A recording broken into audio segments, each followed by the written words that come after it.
Assalamualaikum warahmatullahi wabarakatuh. Perkenalkan nama saya Citra Nurul Indah Utami.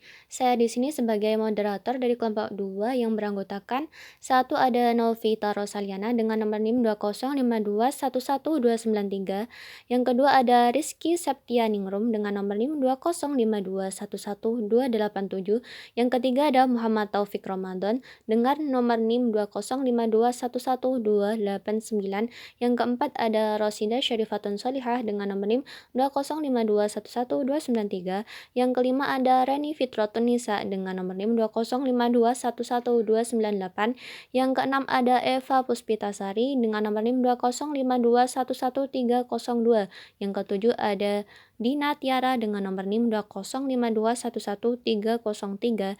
Yang kedelapan ada Sartika Dewianti dengan nomor NIM 205211309. Dan yang kesembilan ada saya sendiri, Citra Nurul Indah Utami dengan nomor NIM 205211321. Kami di sini ingin mempresentasikan hasil dari diskusi kami tentang break even point sebagai alat merencanakan laba perusahaan.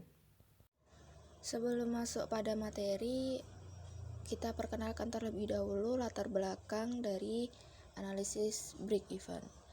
Analisis break even adalah suatu teknik analisa untuk mempelajari hubungan antara biaya tetap, biaya variabel, keuntungan, dan volume kegiatan.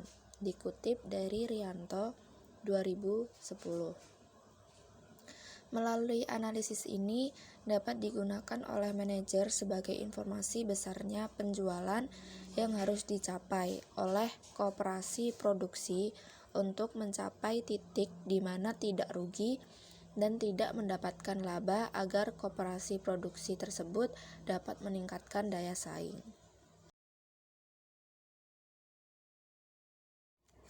Saat yang selanjutnya yaitu materi dari break even point sebagai alat untuk merencanakan laba perusahaan. Di sini kita akan membahas 7 subbab materi, yaitu yang pertama pengertian break even point serta manfaatnya, kedua asumsi dasar break even point, yang ketiga yaitu faktor-faktor yang mempengaruhi perubahan break even point, yang keempat perencanaan laba dan jangka waktunya, yang kelima manfaat perencanaan laba, yang keenam itu hubungan analisis break even point dengan perencanaan laba, serta yang terakhir yaitu yang ketujuh teori dalam menganalisis break even point sebagai alat merencanakan perusahaan. Masuk ke bab yang pertama yaitu tentang pengertian break even point serta manfaatnya. Yang pertama kita akan membahas terlebih dahulu tentang pengertian break even point. Break even point adalah posisi di mana perusahaan tidak memperoleh laba dan tidak menderita kerugian. BEP atau titik impas sangat penting bagi manajemen untuk mengambil keputusan, yaitu untuk menarik produk atau mengembangkan produk tersebut, atau juga untuk menutup anak perusahaan yang tidak menguntungkan. Sementara itu, analisis impas atau break even point adalah suatu cara untuk mengetahui volume penjualan minimum agar suatu usaha tidak menderita rugi tetapi juga belum memperoleh laba. Dengan kata lain, labanya sama dengan 0. Yang kedua, manfaat analisis break even point. Manfaat analisis break even point amatlah penting jika kita membuat sebuah usaha agar tidak mengalami kerugian baik untuk usaha bergerak di bidang jasa atau manufaktur. Berikut manfaat dari break even point. Yang pertama adalah alat perencanaan untuk menghasilkan laba. Yang kedua, memberikan informasi mengenai berbagai tingkat volume penjualan serta hubungannya dengan kemungkinan memperoleh laba menurut tingkat penjualan yang bersangkutan. Yang ketiga, untuk mengetahui jumlah penjualan minimum dalam unit produk maupun satuan uang agar perusahaan tidak menderita rugi. Yang keempat, mengevaluasi laba dari perusahaan secara keseluruhan. Yang kelima, sebagai bahan pertimbangan untuk menentukan harga jual.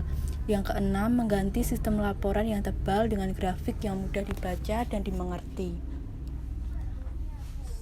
Selain itu, menurut Kasmir, manfaat yang diperoleh dalam break even point yang pertama adalah mendesain suatu produk penentuan harga jual persatuan, menentukan jumlah produksi, memaksimalkan jumlah produksi, menentukan perencanaan laba yang diinginkan. Yang selanjutnya adalah asumsi dasar break-even point. Dalam analisis break-even point juga memerlukan beberapa asumsi yang harus dipenuhi, yaitu yang pertama, biaya dalam perusahaan dapat digolongkan ke dalam biaya tetap dan biaya variabel. Yang kedua, biaya variabel secara total berubah sebanding dengan volume penjualan atau produksi.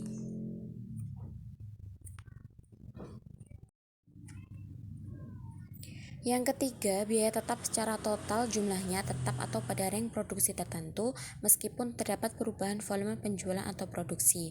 Harga jual per unit tidak berubah selama periode waktu analisis. Perusahaan hanya menjual atau memproduksi satu jenis barang. Dan yang terakhir, kebijakan manajemen tentang operasi perusahaan tidak berubah secara material atau perubahan besar dalam jangka pendek. Pada slide selanjutnya, kita akan membahas tentang faktor-faktor yang mempengaruhi perubahan break-even point. Faktor-faktor yang mempengaruhi break-even point yaitu yang pertama adalah adanya perubahan harga jual. Yang kedua, adanya perubahan biaya tetap dan biaya variabel.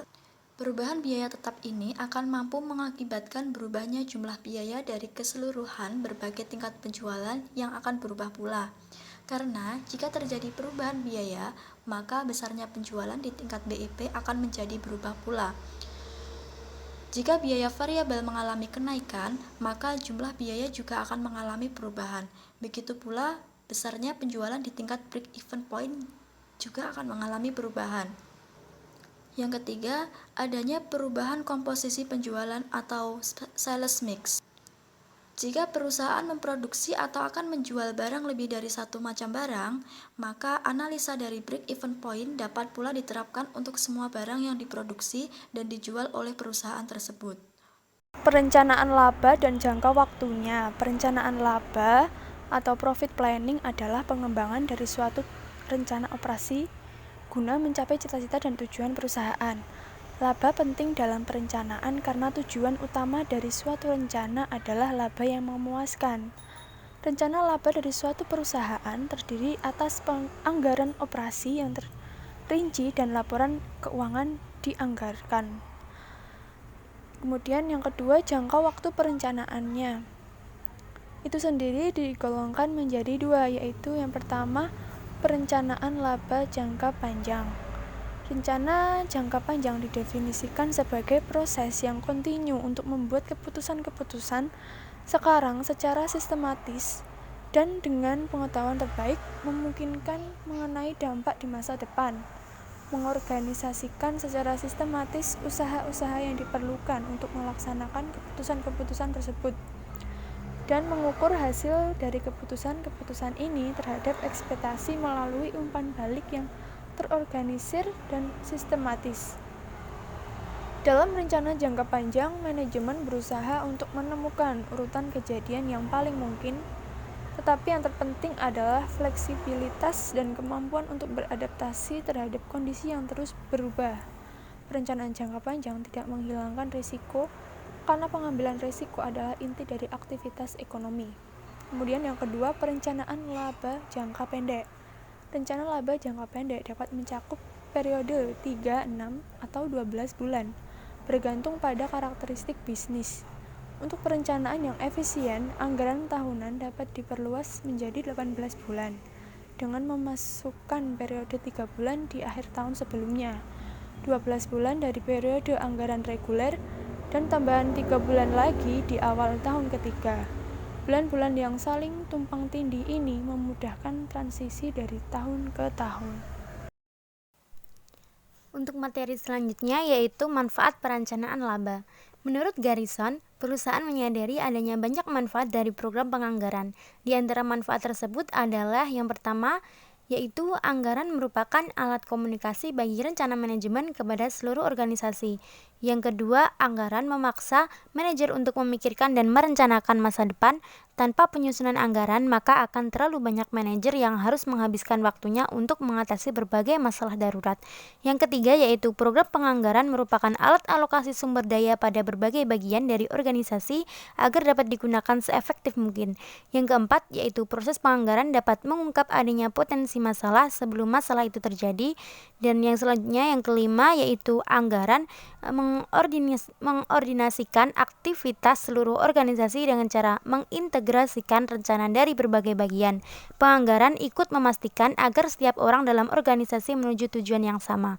Dan yang terakhir yaitu anggaran menentukan tujuan dan sasaran yang dapat dijadikan tolak ukur untuk mengevaluasi kinerja selanjutnya. Hubungan analisis break-even point dengan perencanaan laba. Analisis break-even point atau BEP sangat bermanfaat untuk merencanakan laba perusahaan. Mengetahui besarnya BEP, maka dapat menentukan berapa jumlah minimal produk yang harus dijual atau budget sales dan harga jualnya sales price untuk menginginkan laba tertentu. Penerapan analisis break-even point merupakan salah satu metode yang dapat menetapkan harga dengan cara menentukan biaya yang dikeluarkan perusahaan dengan tingkat laba yang diharapkan. Slide selanjutnya adalah teori dalam menganalisis break-even point sebagai alat merencanakan perusahaan. Penerapan analisis break-even point sebagai alat untuk merencanakan laba perusahaan dilakukan melalui beberapa tahapan, yaitu yang pertama, biaya diklasifikasikan, serta memisahkan biaya yang berhubungan dengan volume kegiatan perusahaan, sehingga dapat dikelompokkan ke dalam biaya tetap, biaya variabel, dan biaya semi-variabel. Yang kedua, mengelompokkan dan mengidentifikasi biaya semi-variabel ke dalam jenis biaya tetap dan variabel dengan menggunakan metode least square method atau metode kuadrat terkecil. Melakukan contribution margin, menentukan break-even point, margin of safety. Yang ketiga, menentukan minimal sales. Mungkin cukup sekian presentasi dari kelompok kami. Kurang dan lebihnya kami mohon maaf. Wassalamualaikum warahmatullahi wabarakatuh.